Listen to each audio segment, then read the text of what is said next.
Good evening and welcome.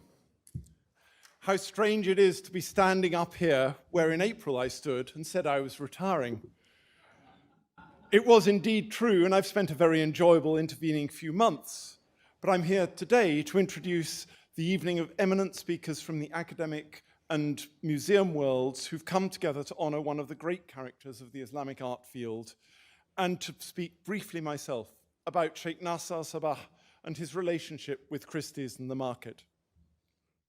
My brief introduction will be followed by vignettes about very different aspects of Sheikh Nasser, from Sue Strong of the Victoria and Albert Museum, Dr. Oliver Watson, also originally from the V&A and then director of the Museum of Islamic Art in Doha, by Professor Doris Behrens Abu Saif, formerly Nasser D. Khalili Chair of Islamic Art and Archaeology at SOAS and a prolific author in the field, Dr. Julian Raby, former director of the Freer Gallery of Art and the Arthur M. Sackler Gallery, now combined as the National Museum of Asian Art in Washington, D.C., still involved in numerous projects, and by Dr. Surem Malikian, scholar, exhibition organizer, author of numerous books and articles, and former International Herald Tribune arts correspondent.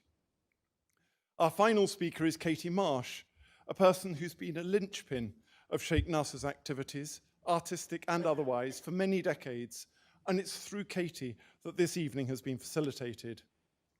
Each individual presentation is short, with no introductions for the speakers individually beyond this, and the whole time is intended to last under an hour, which should give you time to enjoy the art surrounding us and to savor the hospitality provided with the very generous assistance of Sheikh Nasser's family, some of whom I'm delighted to welcome here. I first heard of Sheikh Nasser from my father, a little time before I joined Christie's. Here was a young man who'd come into the field of Islamic art, an Arab who was buying at the very highest level. He'd bought a painting that my father thought was probably his favorite image from the entire field. But this was, of course, just one of the many works of art that the young Sheikh Nasser was buying in the later 1970s. A few years ago, I met the heir from whom this painting was purchased. He still remembered vividly the appearance of this charming Arab client who arrived, introduced and accompanied by Oliver Hoare. And that painting was only one of a number of hugely important items that changed hands in that one purchase. I was also at Christie's, but not for quite long enough to be invited to curate for the opening of the museum exhibition in 1983. All my other colleagues came back with stories of the phenomenal 3 days that surrounded it. Julian, who was there, is going to tell us more about it. My memories are principally from my colleagues and my parents. My father must have enjoyed it thoroughly, as many people told me how he'd broken out into song at the end of one evening.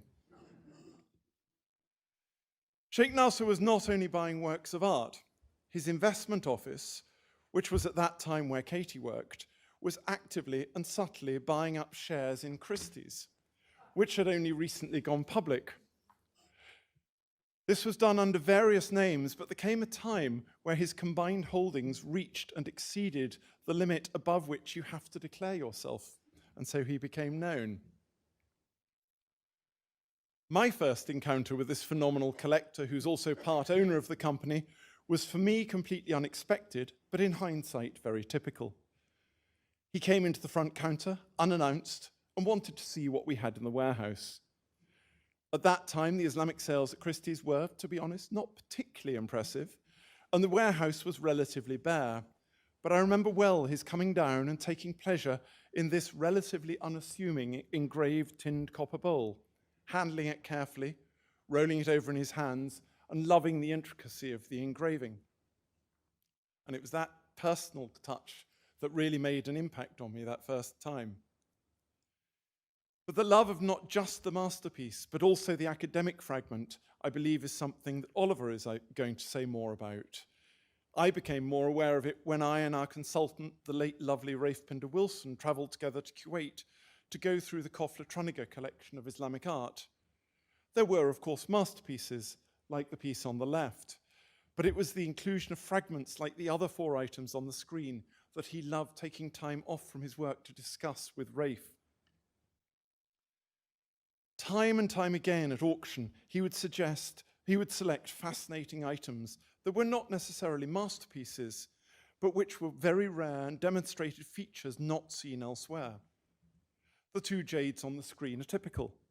The dagger handle has a later blade, but the hilt was made in the royal workshop of Shah Ismail I. The bowl on the left, albeit lacking the inlay, was one that only Sheikh Nasser recognized as being far earlier than the 17th century date it was given in the catalogue. Sheikh Nasser was a man of principle. Early in my career at Christie's, when we went to the warehouse to catalogue what had come in the previous week, this carpet that's on the screen was waiting for us. It had been consigned without any prior notification. Those were the days when business was easy. Sheikh Nasser happened to be in London just before its auction and came to the view. At that stage, he was not well known by sight, and so could overhear a group of dealers discussing this same huge Mughal Pashmina lattice carpet. They were going to buy it and cut it up. It would make many wonderful fragments. Sheikh Nasser was absolutely determined that this should not happen, and so gave Katie Marsh an unlimited budget with which to buy it. He was going to restore it, but every 10 years he found out quite how much it was going to cost and deferred the commitment. As an amusing coincidence, 2 weeks before the auction, the wreck of King Henry VIII's flagship, the Mary Rose, had been raised from the seabed amid great media excitement. Sheikh Nasser referred to this carpet as his Mary Rose. At this point, I'd also like to add that Sheikh Nasser would really have appreciated the wonderful Mughal Pashmina lattice carpet dating from Shah Jahan's reign that we have in the sale on view downstairs in the St. James's galleries. It is a really wonderful example, both historically and aesthetically, the finest Mughal carpet to have been offered on the market in decades, with fabulous drawing. It's downstairs, and don't miss it while you are here. End of commercial break. Even when Sheikh Nasser wanted to buy something, it was very rare that he was prepared to bid without limit. When the wonderful Indian enamel gold-covered cup and saucer from the collection of the third Marquis of Bute came onto the market, Sheikh Nasser ended up as the underbidder, at 20 times the admittedly very low estimate, losing out to Simon Ray. Simon, however, knew that Sheikh Nasser really wanted it, and over the period of what ended up as years, Sheikh Nasser would intermittently ask Simon about it. His persistence paid off, and eventually he did end up as the buyer. On another occasion, he was very interested by this velvet, which we had estimated at £150,000. It's a very good example of an extremely rare group and had wonderful provenance, but it was in very fragile condition. Lots of clients, including Sheikh Nasser, were interested in it before the sale, but none actually bid in the room. Immediately after the sale, we had 4 separate people, all of whom really wanted to buy it. And on this occasion, we determined with all 4, each should put in sealed final bids, and we would sell it to the highest bidder for one auction increment above the next highest bid. Sheikh Nasser at this stage put in a bid that was all but double the estimate and miles above any competitor. He certainly could be competitive on occasions. And of course, this became clear when in 1997, Sheikh Saud al-Thani entered the market like a whirlwind.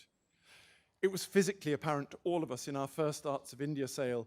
Sheikh Saud sat in the center of the auction room, bidding on most of the top lots. Sheikh Nasser's team were in the back corner of the room. The eventual selling prices became very hard to predict. And fairly quickly, Sheikh versus Sheikh was the apparent driving force behind the market, although this was a vast oversimplification of the market at the time. When it did occur, however, it resulted in prices such as that of the carved wood octagonal panel here, which made more than 100 times the estimate. When Sheikh Saud did leave the market as rapidly as he'd entered it in the middle of 2004, Sheikh Nasser is reported to have commented that now Saud was out, he too would sit out the market and wait for prices to come down. The next 2 years were indeed a bit flat, but by 2007, prices were on the rise again, 2005 and 6 had actually been a very good, if brief, opportunity to buy. Sheikh Nasser, however, was not directly excited by personal competition. He was never happier than sitting in his informal diwan area in Sukhauji's office in Mapula, or later in Yarmouk in Kuwait, sitting with and discussing and enjoying his works of art. The excitement with which he'd produce his new purchases to astonish the lucky visitors were tangible and infectious. As time went on, his interests moved more into the field of antiquities, and I still vividly remember him almost throwing these lions at me as we sat on the sofas there, loving the shock on my face as I was encouraged to pick them up. That sense of fun never left him, and always puts a smile on my face when I think of him with his collection.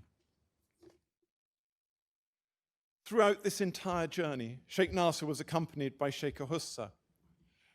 Undoubtedly, it was Sheikh Nasser who formed the collection, but Sheikh Hussa who's helped publicize it, ensuring a series of lectures and publications, and frequently being the public face of the collection. She's had a pivotal role in its creation and continuing development. They were a beautiful team for such a venture.